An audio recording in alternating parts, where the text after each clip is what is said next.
ఈ జూవలదిన్న ప్రాజెక్టులో ఇక్కడ డిఫెన్స్ సాగర్ డిఫెన్స్ అంటే ఒక ప్రైవేట్ డిఫెన్స్ కంపెనీకి చంద్రబాబు నాయుడు గారు ఇక్కడ భూములు కేటాయిస్తారు.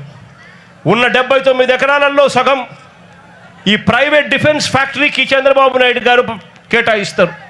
అంటే దాని అర్థం ఇక మత్స్యకారులకు ఇక్కడ నుంచి కూడా తరిమేసే కార్యక్రమం చేస్తూ ఉన్నాడు చంద్రబాబు నాయుడు గారు.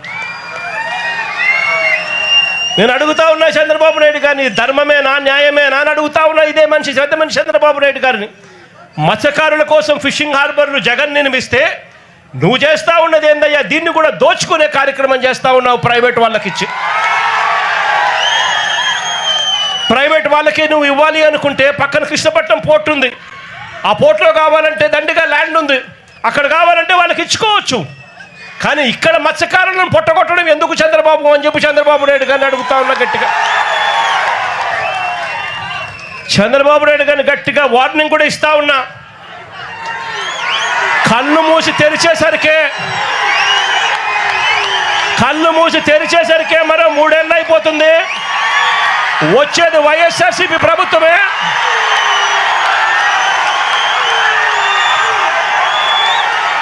ఈ ప్రైవేట్ డిఫెన్స్ కంపెనీని ఇక్కడి నుంచి షిఫ్ట్ చేస్తారని చెప్పి కూడా చెప్తా ఉన్నాం.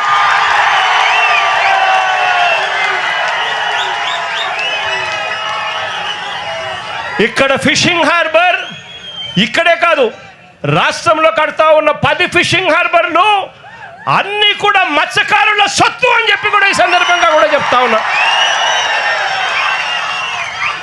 దీన్ని ఎవ్వరూ కూడా వాళ్ళ దగ్గర నుంచి తీసేయలేరు. చంద్రబాబు కాదు కదా, వాళ్ళ తాత కూడా తీసేయలేదని చెప్తా ఉన్నా నేను.